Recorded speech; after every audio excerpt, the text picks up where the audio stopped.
Hello, my name is Arthur Caldwell, but you can call me Artie. I'm 71 years old, a retired industrialist, and I currently live in Atlanta, Georgia, in that famous Buckhead neighborhood. The story I'm about to tell you isn't just the ramblings of an old man. It is the story of that dreadful night, as deep as the marks left by my wheelchair's tires on the carpet. A night that threatened to steal my life, even my limited breath. The night I discovered that the person I trusted most in the world, the one who said, "Even if you can't walk, I'll carry you on my back," was actually digging my grave.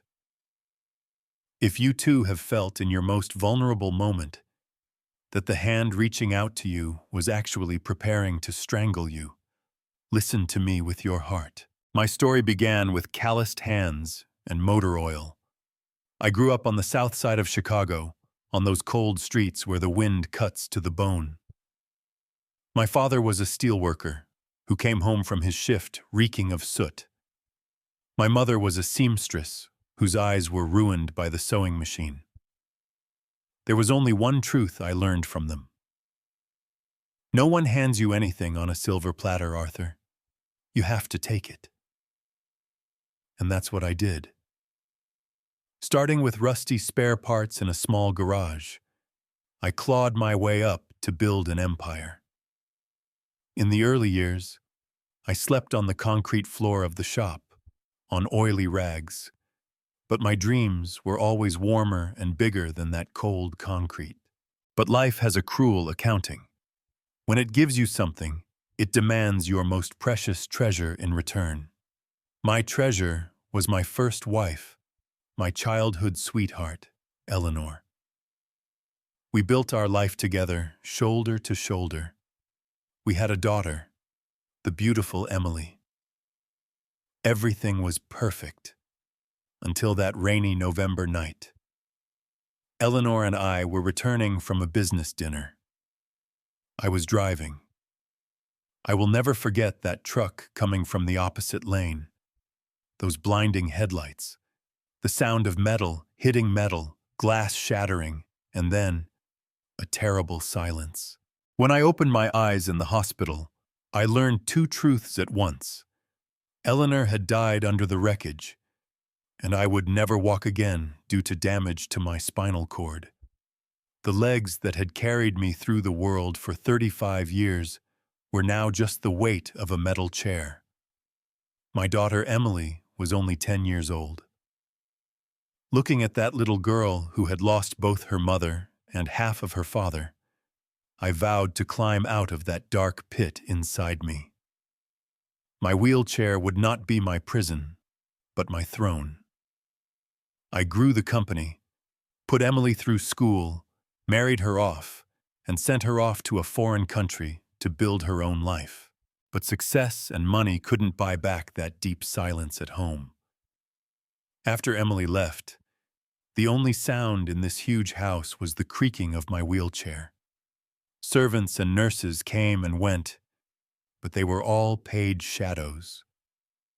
I was a lonely, wealthy, disabled man who had to place his own legs in bed at night and needed a machine even to go to the kitchen when he was thirsty. It was in this very void that Vivian appeared. We met at a charity event. I was a donor, she was one of the organizers. She was in her early 30s, energetic, intelligent, and dazzling. But it wasn't her beauty that really affected me. Most people either looked at my wheelchair with pity or averted their eyes. Vivian, however, looked directly into my eyes. She saw the man in the chair, not the chair itself. When she came over and said in her gentle voice, "These ramps are too steep, aren't they? We need to have them fixed," I felt I had found someone who understood me. I was in my late 60s, while she was in her springtime. When Vivian started paying attention to me, that insecure voice inside me whispered, "This woman is only here for your money, Arthur." But Vivian was so patient, so compassionate, that she silenced that voice. She told me, "Your legs may not hold you up, Arthur, but your spirit stands taller than anyone else's. I will be your cane, your wings." When she agreed to marry me, I thought God had sent me not just a wife, but also a guardian angel. The first years of our marriage were the most peaceful time of my life. Vivian was not only a wife, but also a perfect caregiver. In the mornings, she would lift me out of bed, help me bathe, and dress me. She never complained, never frowned. On the contrary, while massaging my paralyzed legs, she would say, "These legs have come a long way. Now it's time to rest," and make me laugh. When I came home from the office, the smell of my favorite meals would greet me in the kitchen, specially arranged for my wheelchair. On weekends, she would take me out to the garden, cover me up, and read books for hours. What she made me feel went beyond love. It was absolute trust and surrender. As a disabled person, you entrust your soul to the person you entrust your body to. That's what I did. Vivian knew every detail of my life. She knew my medication times, which pillow I slept best on, and when my blood pressure would rise better than I did. "Keeping you healthy is my job, Arthur," she would say with that angelic smile. "We'll grow old together.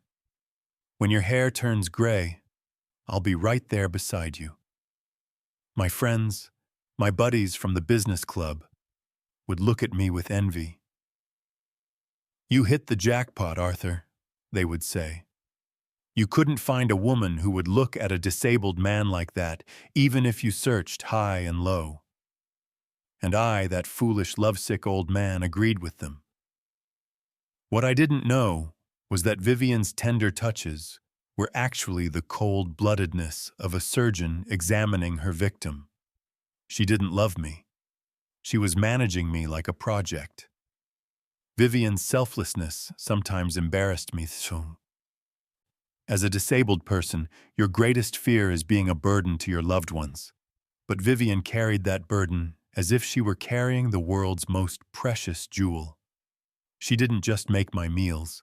She even sang songs while helping me bathe. She cared more about the half of my body that couldn't feel than I did. She would notice the slightest bruise or pressure sore on my feet and immediately treat it with creams. "Your body is my temple, Arthur," she would say as she scrubbed my back with a sponge. "Taking good care of it is my devotion." These words were like balm for my lonely and wounded soul. In her arms, I forgot the cold metal of the wheelchair and felt whole again. On our first wedding anniversary, he transformed our living room into a dance floor where I could move comfortably in my wheelchair. He invited our friends over and played my favorite jazz records. That night, he sat me in my wheelchair, settled into my lap, and we danced. Me using the strength of my arms, him guiding me. My friend Marcus leaned over and whispered in my ear, "This woman is a saint, Arthur. She's become your legs." My eyes filled with tears. Yes, she was my legs. Wherever she went, I went. If she stopped, I remained stuck where I was. How could I have known that this immense display of love was actually part of a cunning plan to imprison me even more in my immobility, to bind me to her at the gut? Vivian had begun to dominate not only the physical routine of my life, but also its biological rhythm. She knew by heart which drug would knock me out, which would lower my blood pressure. Those little capsules she placed in my palm, saying, "You must take this pill now, my love, or you'll have spasms tonight," were not cures for me, but actually mechanisms of control. She was mapping my weaknesses. Like an architect examining a building's load-bearing columns, she was identifying the points where I would collapse. Towards the end of our third year, fine cracks began to appear in that flawless facade.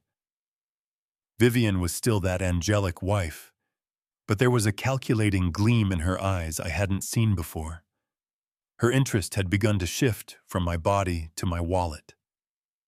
As we sat by the fireplace in the evenings, the conversation no longer revolved around art or the garden, but my investments. "Arthur," she would say with innocent curiosity, "you transferred the company shares, but how do you monitor the dividends? What if your accountant is cheating you? You're a disabled man. You can't run around after everything. Let me keep an eye on things for you." The emphasis on "you're a disabled man" in these sentences was like a needle piercing through a mask of compassion. At first, I attributed it to a protective instinct. After all, he was my connection to the world, to that wild business life outside. But then I caught him in my study. He hadn't heard me come in because the tires of my wheelchair glided silently across the carpet. He was rummaging through the drawers of my desk, examining the file containing my will. When I stood in the doorway and cleared my throat, she jumped up. But within seconds, she put on that sweet smile of hers. "Oh, Arthur, you scared me to death. The place was a mess, so I was tidying up for you, dear. I thought it would be hard for you to sit here with your chair." At that moment, an icy feeling stirred within me. Was he there because it was difficult for me to reach out, or because he was searching for something he didn't want me to see? But my foolish heart chose to believe him again. Because if I didn't believe him, the only truth left was terrifying. I had been abandoned in this house, in this chair, at the mercy of the woman looking at me. Then the life insurance pleas began. These conversations were no longer about, "If something happens to you," but rather, "What will I be left with?" "Arthur," she would say at dinner, playing with the meat on her plate with her fork, "we have to be realistic. You're older than me, and your situation, I mean your history of accidents, you're in a high-risk group. If something happens to you, what will I do? I sacrificed my youth, my career to take care of you. Don't I have the right to feel secure?" Her voice trembled, her eyes filled with tears. This hit me where I was most vulnerable, in my conscience. It made me feel indebted to her. She was right. I needed her, and that need drove me to increase the policy, to make her the sole beneficiary. When I signed, she hugged me and said, "This is just for our future." Yet that signature was the draft of my death warrant. As our 5th wedding anniversary approached, Vivian's attention toward me began to feel suffocating. This attention was no longer romantic affection, but a clinical obsession. One morning, as she transferred me to my wheelchair, she cupped my face in her hands and fixed her cold, ice-blue eyes on mine. "Arthur, you look ashen," she said, her voice tinged with artificial panic. "Your lips are turning purple. Is there a problem with your circulation? You can't feel your legs, but what if your veins are clogging?" For a paralyzed man, circulatory failure is the ultimate nightmare. Gangrene, blood clots, silent death. Vivian knew this and played on my fears like piano keys. She subjected me to a marathon of doctors. Even though I felt fine and energetic, I couldn't object. Because when I did, she would say, "I'm thinking of your well-being, and you're acting like a stubborn old man," and lock herself in the bathroom for hours. Her silence was the worst punishment for me at home. I had to wait at the door in my wheelchair and apologize. So we shuttled between cardiologists, nephrologists, and neurologists. They took tubes of my blood and listened to my heart. The results? They were as clean as those of a 30-year-old man. When the doctor said, "Mr. Arthur, you may not be able to run a marathon with these values, but your heart is as strong as an athlete's," The expression on Vivian's face was not relief, but disappointment. It was as if my being healthy was a setback that ruined her plans. At that time, the smells in our kitchen began to change. Until then, Vivian had cooked simple, classic meals that suited my taste. But suddenly, the house was filled with the heavy, pungent smell of spices. "I'm revolutionizing the kitchen, Arthur," she said, coming into the living room with a steaming bowl in her hands. Her eyes were shining, but that spark seemed ominous to me. "Our life has become too monotonous, so let's at least spice up our palates, right?" One evening, I took a spoonful of the mixed dish she put in front of me. I'll never forget that strange taste that stuck to the back of my tongue and instantly turned my stomach. It was as if someone had thrown a coin into the food and boiled it for hours. Underneath the strong smell of cumin and curry, that metallic, chemical taste lurked. I scrunched up my face and put down the spoon. "Vivian," I said hesitantly, "there's a strange taste to this. It's like medicine." At that moment, the air in the room suddenly turned cold. Vivian slammed the glass of water she was holding down on the table. The angel-faced woman was gone, replaced by an angry stranger. "Medicine?" she asked, her voice trembling. But this tremor came not from sadness, but from suppressed anger. "I get up at the crack of dawn to go to the market. I find the freshest, most exotic spices for you. I stand at the stove for hours. And that's all you have to say? It tastes like medicine?" I tried to push my chair back, but the carpet wouldn't let me. I was physically trapped by his anger. "No, honey. It's just that my palate isn't used to it." I tried to smooth things over. Vivian began to sob. "You don't appreciate me, Arthur. You're belittling a woman who has devoted her life to caring for her disabled husband. Maybe your palate is ruined from all the medication you take. Have you ever considered that?" Guilt. That was her most powerful weapon. She made me feel so guilty that I couldn't trust my own senses.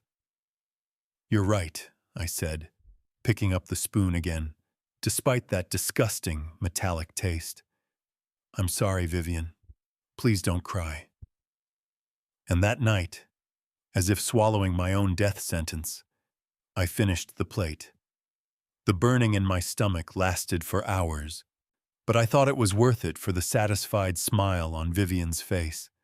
How stupid I was. That metallic taste was death itself, slowly mixing into my blood. The walls of the house began to close in on me. Vivian's role as the self-sacrificing nurse was slowly giving way to that of an intolerant jailer. The attempts to escape the house had begun. At first, they were innocent excuses, running out of supplies, sudden toothaches, a friend in distress. But for a disabled person, time flows much slower and more painfully than for a healthy person. When she left that house, I wasn't just left alone. I was trapped in that wheelchair, that room, that moment. It was a Tuesday. Vivian said, "I'm just going to the bank to sign a few papers. It'll take an hour at most," and left. I looked at the clock. 2:00 p.m. She had placed my water and my book in front of me. But by 4:00 p.m., my water was gone. By 5:00 p.m., my bladder was starting to bother me. I tried to go to the kitchen in my wheelchair and reach the counter, but the glasses were too high.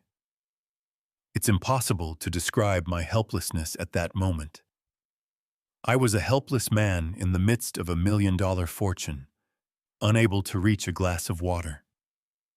It was 7:30 p.m. when Vivian walked through the door. Outside it was dark, and the lights of hope inside me had long since gone out. "Oh my God, the traffic was terrible, Arthur," she shouted, throwing her keys into the coat rack. She wore a heavy, overpowering perfume, as if it had been doused on to mask another scent. Her face showed not so much fatigue as a strange excitement. "Where were you, Vivian?" I asked, my voice hoarse from thirst. "You've been gone for almost 6 hours. I needed to go to the bathroom, and you left me here like a piece of furniture." At that moment, I saw that flash in her eyes, a second of hatred. But she immediately put on her mask. "Oh, my poor baby," she said, rushing over to me. But her touch was harsh, her manner aggressive as she pushed my chair. "I was just taking care of your business, Arthur. I had to fight with those stupid bank clerks. Then the car broke down. While I was out there fighting for you, were you sitting here timing me? I'm sick of you treating me like a babysitter and keeping track of my hours." She was good at making me feel guilty. But I knew she was lying. I knew the car hadn't broken down, that the bank was closed at that hour, but I was so desperate that pretending to believe her lie was easier than spending the night with that filthy, urine-soaked diaper. There was something else behind these escapes. The phone. That device was now like an extension of his body. He never left it behind, even when going to the toilet, the bathroom, or even taking out the trash. At night, I could hear his whispers from the dressing room next to our bedroom. The tires of my wheelchair didn't make a sound on the carpet. That was my only ghostly feature in the house. One night, I quietly approached the door. "I can't take it anymore," he whispered. "Even breathing the same air as that old fool makes me sick. Be patient, my love. It won't be long now." When I pushed open the door and entered, she frantically shoved the phone between the pillows. "Who were you talking to, Vivian?" I asked, my heart pounding in my chest. Her face turned ashen, but she recovered in seconds. "My cousin," she blurted out. "She's having problems with her husband." She was crying. "It was a private women's conversation, Arthur. Did you have to hear everything? You're becoming paranoid. Maybe we should tell your doctor. Is the oxygen supply to your brain decreasing?" The next day, he came with a velvet box in his hand. Inside was a Swiss platinum watch worth a fortune, a Patek Philippe. "I saw it in the window and couldn't resist," he said, putting it on my wrist with that fake smile. "You deserve the best." That watch felt like a shackle on my wrist. What use was a watch to a man who couldn't walk, who couldn't leave the house? This watch wasn't a gift. It was a bribe. An expensive hush money, bought with my money to silence his conscience. "How did you get this?" I asked. "I've been saving my allowance for months," he said. It was a lie. The price of that watch was more than his annual allowance. But I stayed silent, because if I spoke, he would slam the door and leave, and I would be left in that quiet, dark house, staring at the water glass I couldn't reach, waiting to die. That Thursday, the doubt gnawing at me was eating me alive.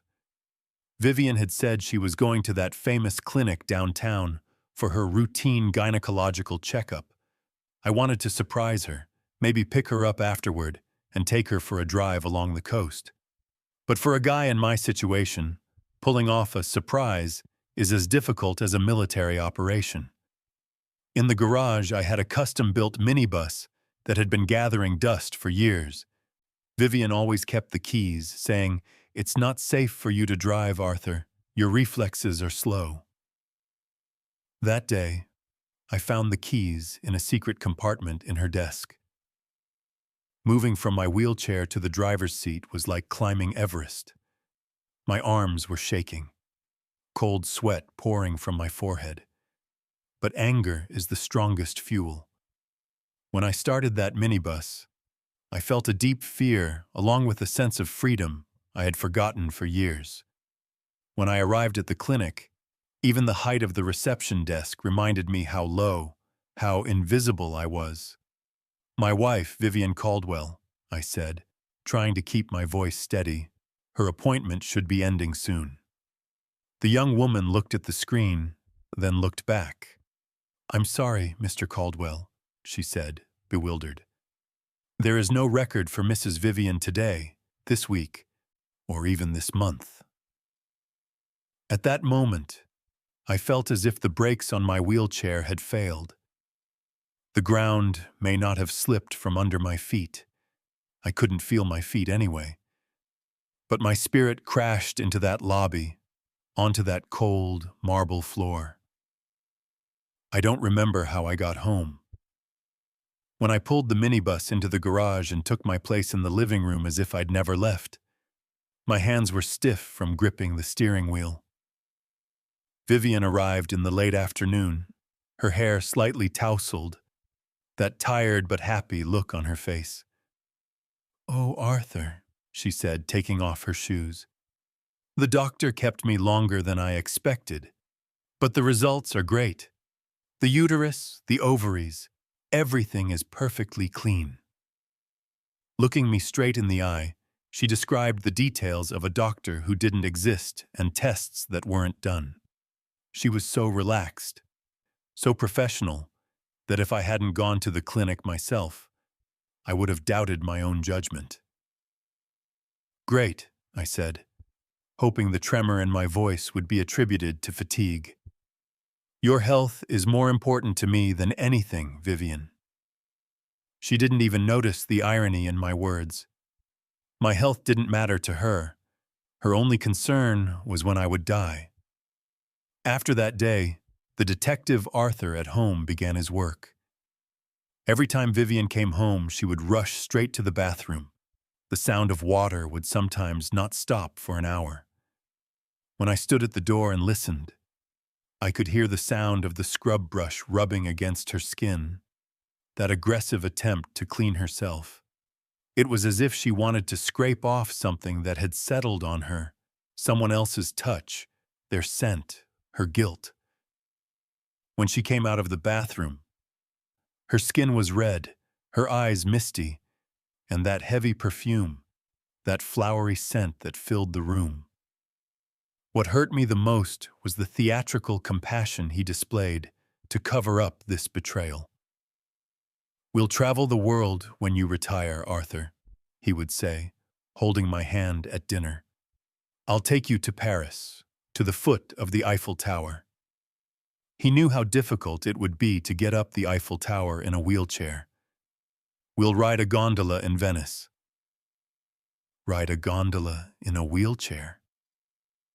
These promises were all empty, because he was dreaming of a future without me, a future where he was rich. These plans were moral lies told to a dying patient. The money talks were now maskless, too. "Arthur," he would say, "what is our liquidity situation? If a sudden crisis arises, will our cash flow be enough to get you treated at the best hospitals?" Even when talking about my treatment, his eyes sparkled like dollar signs. His voice trembled as he asked about my will, my life insurance, my secret accounts. But it was from excitement. And I, in the middle of this insidious game, sat silently in my wheelchair, waiting for that fateful night when I would make my final move. Insomnia is a faithful companion of old age and aching bones. One Tuesday night around 3:00 a.m., I woke up with that familiar ghostly pain in my spine. My hand reached for the other side of the bed, but the sheets were ice cold. Vivian was gone. Normally, she would wake up to check on me, to straighten my pillow. But the house was silent as a grave. Getting from my bed to my wheelchair at that hour of the night, with my muscles cold, was an impossible task to perform silently. But fear grants a person superhuman focus. Gritting my teeth, holding my breath, I pulled myself into the chair. My tires glided silently across the thick carpet in the hallway. I was now a thief, a shadow in my own home. When I reached the living room door, I saw a blue glow in the darkness. Vivian was at my desk. Her face was illuminated by the cold light of the screen, and the expression I saw on that face pinned me to the spot. She wasn't the angel who smiled at me during the day. She was a cold, emotionless scientist solving a formula. Her eyes scanned the lines on the screen quickly, her lips silently murmuring something. I moved a little closer. The words on the screen were blurry, but I could make out the diagrams. Chemical compounds, heart rate graphs. I saw the words insulin and potassium. My heart began to pound as if it would burst through my rib cage. My wife wasn't searching the internet for new recipes. She was searching for a recipe for killing without leaving a trace. Just then, a creak from the parquet floor startled her. Vivian quickly closed the laptop lid and turned to me. Her pupils were dilated in the darkness. "Arthur?" she said, her voice trembling. But it wasn't fear. It was the tension of being caught. "Why are you up? Is something wrong?" "I'm thirsty," I said, praying my voice wouldn't tremble. "You weren't here." He came quickly to my side, standing behind my chair. I flinched when he placed his hands on my shoulders. Those hands no longer felt like the hands of a loving spouse, but like the hands of a killer ready to strangle me. "I couldn't sleep, honey. I was just checking the news," he said. He was lying. News sites didn't emit that blue, technical light. The next morning, while he was in the shower, I went into the study. The computer history was clean. It had been deleted. But Arthur Caldwell had built an empire from scratch, and he wasn't that far removed from technology. Using an old trick I learned in my youth, I tried to access the modem logs and deleted cache files. What I saw made me sick. Poisons undetectable in autopsy reports. Symptoms of sudden cardiac arrest in the elderly. Insulin shock in diabetics. After this discovery, Vivian's gaze took on a new meaning for me. When she looked at me now, she no longer saw the man she loved. She scrutinized me like a butcher examining the meat of an animal he was about to slaughter. The way she watched my throat while I ate. The attention she paid as I swallowed my pills. It was as if she was calculating how much closer each bite, each pill, brought me to the end. One evening, while watching television, I felt his eyes on me. When I turned my head, I saw that unmasked, pure hatred on his face. It was only for a moment, but in that moment, I felt a chill run down my spine and into my paralyzed legs. I was prey, a prey that couldn't escape, couldn't run, trapped in its own home, bound to a wheelchair. And my hunter was the woman who straightened my pillow and gave me water every night. Even our phone conversations were now coded. "Is the package ready?" she would whisper. "Timing is crucial." She was listening to the instructions of the voice on the other end, that mysterious accomplice, perhaps the man she called Sebastian. Every whisper was a nail driven into my coffin. But there was one thing she didn't know. A wounded animal is the most dangerous, and I refused to be the victim in this hunt. There was an internal war between my mind and my heart. My mind screamed, "This woman will kill you, Arthur, arm yourself," while my old and tired heart whispered, "Maybe you're wrong. Maybe you're just a paranoid old man." But the metallic smells reaching my nose and the cold data on the computer screen screamed that I had to side with my reason. That week, I moved around the house as if under a vow of silence. I watched Vivian's every move like watching the twitching of a snake before it strikes. And that night arrived. Our 5th wedding anniversary. It was a gloomy Friday evening in October. Outside, rain pelted the window, and the wind creaked the wooden frame of the house. Vivian spent the entire day in the kitchen. She had closed the door, but the smells seeping under it permeated every corner of the house. It wasn't the smell of an appetizing meal.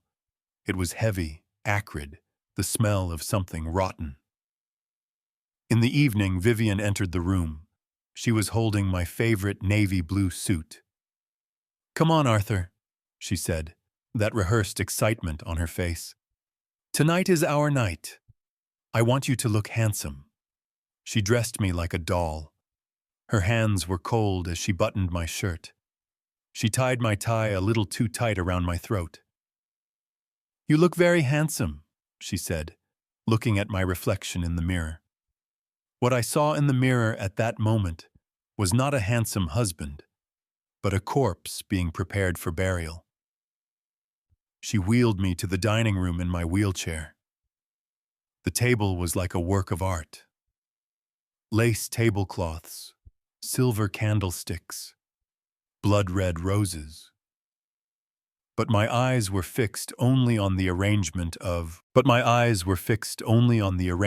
the table. Vivian had positioned my chair at the table in such a way that it was impossible for me to move, get up, or escape. She had imprisoned me at my own table. "Surprise," she said, coming from the kitchen with a tray of steaming food. She was wearing a black dress that hugged her body. She was beautiful, frighteningly beautiful. When she placed the tray on the table, the heavy smell made my stomach churn. "I made your favorite meal, Arthur.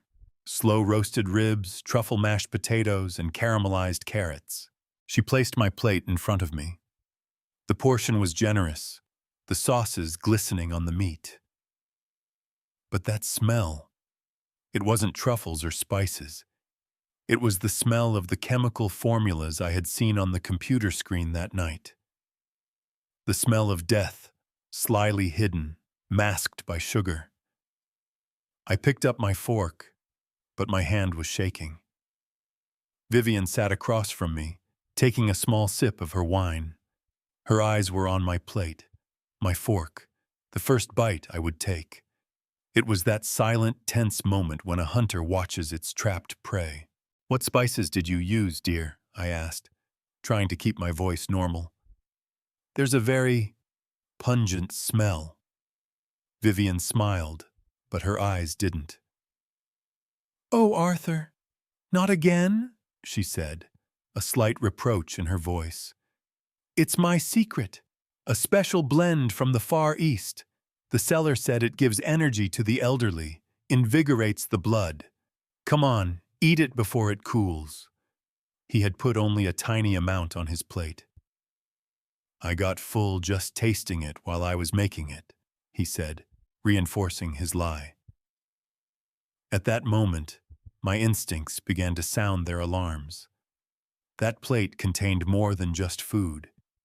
It contained my inheritance, his freedom, and the dreams he had built with his lover. And if I brought that fork to my mouth, this story would end with Arthur Caldwell's tragic death. But I was determined to change the ending of the story. I was about to put the fork in my mouth when my hand deliberately trembled. I accidentally knocked over the glass filled with red wine. The wine spread like blood on the pristine lace tablecloth. Vivian screamed, "Arthur!" and jumped up. I saw that momentary, pure anger on her face. "How clumsy you are! You knew this tablecloth was antique." "I'm sorry, my hand slipped," I said, bowing my head like a guilty child. "Please, Vivian, get a cloth before the stain sets. You know I can't do it." Vivian huffed angrily and stormed off to the kitchen. "God, can't you get through one evening without ruining it?" she muttered. The moment her heels began echoing on the kitchen tiles, time stood still for me. I had at most 20 seconds for her to go to the kitchen and come back. I released the brakes on my wheelchair. I threw my body toward the table, but the table was wide and the plates were far apart. Despite the unbearable pain in my back, I laid my body on the table. My paralyzed legs were dead weights in the chair, pulling me back. I reached out and took his plate. My hands were shaking, but this time it wasn't from fear, it was from adrenaline. I slid his plate in front of me and my poisoned plate in its place. I even adjusted the position of the garnish on the sauce down to the millimeter. Then I threw myself back into my chair. I was gasping for breath, sweat pouring from my forehead. My heart was pounding in my chest. When Vivian appeared at the door, I had my hand on my chest, pretending my heart was racing. This both explained my breathlessness and reassured her, because my heart racing would make her think the poison was working. "Calm down, Arthur, it's just a cloth," she said, wiping the table with the cloth in her hand. Her tone had softened because seeing me in pain made her happy. "Come on, eat your food. Don't let it get cold." When he sat back down, he stabbed his fork into the plate in front of him, the death he had prepared, without realizing it. I took a big bite from the clean plate in front of me. "This is wonderful, Vivian," I said, looking into her eyes. "Truly, a deadly taste." As he ate his plate with gusto, I watched his face with every bite. 5 minutes passed. 10 minutes. We were chatting. He was talking about our vacation in Paris. I was counting down in my head. And then it started. Vivian stopped mid-sentence. She brought her hand to her throat. A slight cough. "This wine," she said, her voice cracking. "It burned my throat." The coughing intensified. Her face first flushed, then turned gray. She pushed her chair back and tried to stand, but her knees buckled. She grabbed the table, knocking over the silver candlestick. "Arthur," she said, her breath raspy. "Air. I can't breathe." "What's wrong, dear?" I asked, not moving an inch in my chair. "Did something get stuck in your throat?" Vivian collapsed to the floor. She clawed at her throat as if trying to tear it apart. White foam began to pour from her mouth. That beautiful, flawless face was turning into a terrifying mask. Her eyes stared at me as if they were about to pop out of their sockets. There was no hunter in that gaze anymore. There was a trapped, dying prey. "Water," she moaned, crawling toward me, toward my wheelchair, on the ground. "Help me. Hospital." I pulled my chair back slightly, preventing him from touching me. "The hospital?" I asked calmly. "But Vivian, you just told me you were perfectly healthy, that all your tests came back clean. Why would such a healthy woman suddenly collapse?" At that moment, the horror in his eyes surpassed the physical pain. She understood. My calmness, my clumsy spilling of wine, the plates. She understood everything in that moment as she spent her last breaths. The kitchen floor was cold, but Vivian's body was burning hot. The woman who had been sitting on that chair like a queen just minutes ago was now writhing on the floor like a worm. I rolled my wheelchair toward her. My tires stopped at the line where her beloved Persian rug ended and the kitchen tiles began.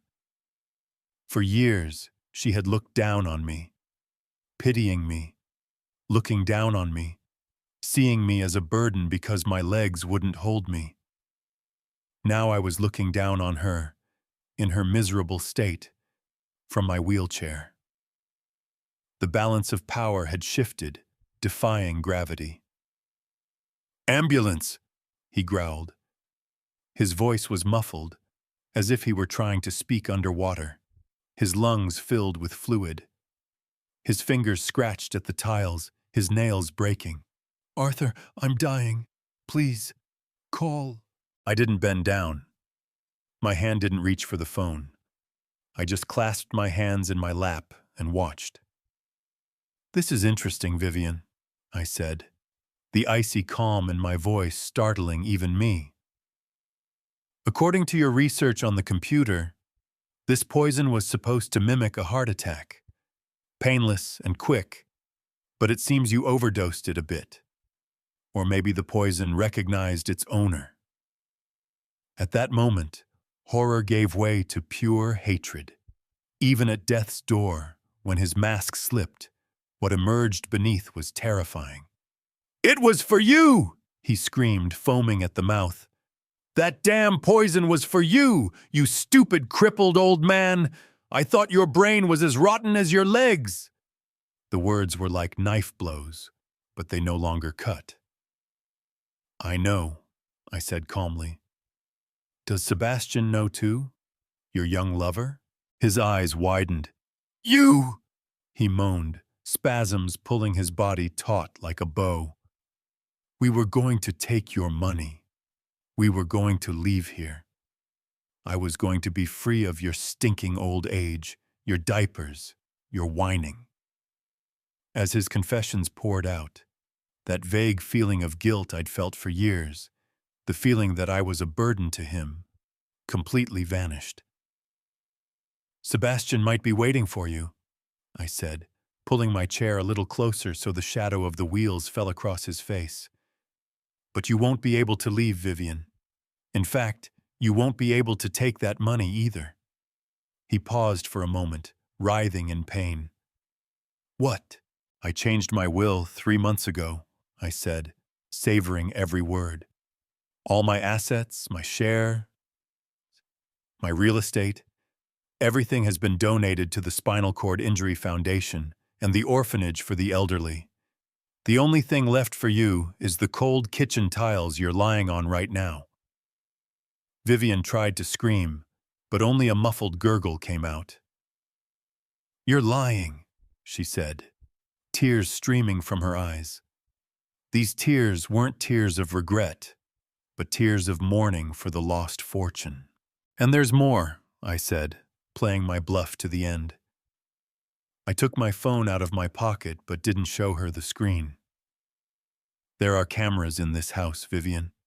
Your private conversations with Sebastian, your internet history, you preparing the poison in the kitchen, even now your confession that you tried to kill me. It's all recorded, uploaded to the cloud." There were no cameras, actually, but in her final moments, I wanted her to know that she had lost not only her life, but her reputation and her freedom. She had to taste the darkest shade of despair. "Please," he begged, his voice now a whisper. His strength was fading. He reached out his hand to the footrest of my wheelchair, trying to grasp the metal bar. "Arthur, don't. Save me. I'll give everything back." I pulled my chair back slightly. Her hand fell into the void. "Save you," I said, with a bitter smile. "You were my executioner, Vivian. You're drowning in the rope you prepared yourself. If that's not poetic justice, what is?" As the light faded from her eyes, she looked at me one last time. There was no hatred in that look now, only absolute nothingness and horror. "Monster," she managed in her last breath. "Perhaps," I whispered, "but a monster who survives." I watched Vivian take her last breath, her chest rise and fall for the last time, her beautiful face turn into a frozen mask. I didn't move for 5 minutes. I just listened to the ticking of the clock and the rain hitting the window. When I was sure, I reached for the phone. As I dialed 911, I set my voice to desperate husband having a panic attack mode. "Hello? Ambulance! My wife isn't breathing. We were eating and suddenly Please hurry! When I hung up the phone, I leaned back in my wheelchair. I couldn't feel my legs, but in my soul, a pulse was beating stronger than I had felt in years. I was free. When the police and medical teams arrived, I couldn't greet them at the door. They found me at the dining table, holding my dead wife's hand, in shock, confined to a wheelchair. My tears were not fake. I was crying for the love I had lost, for the years stolen from me. When the detectives entered the house and saw that scene, the last thing that came to their minds was murder. Who could possibly think that this man in a wheelchair, unable to move his legs, his hands trembling, could kill a young, healthy woman? My physical weakness was my legal immunity. The forensic report was clear. Vivian had been poisoned with a powerful cardiotoxic agent. However, the fingerprints in the house, the computer records, and the pharmacy receipts all pointed to one person: Vivian. I looked at the detectives with misty eyes and said, "She had been very tense lately, officer. She kept saying her heart hurt. She was researching medications for herself online. I guess she made the wrong mix." The police looked at me with pity. In their eyes, I was a poor victim, left alone because of my wife's negligence. The case was closed as death by accident. It was 2 weeks after the funeral. I was having the belongings from the house collected. The doorbell rang. It was Sebastian.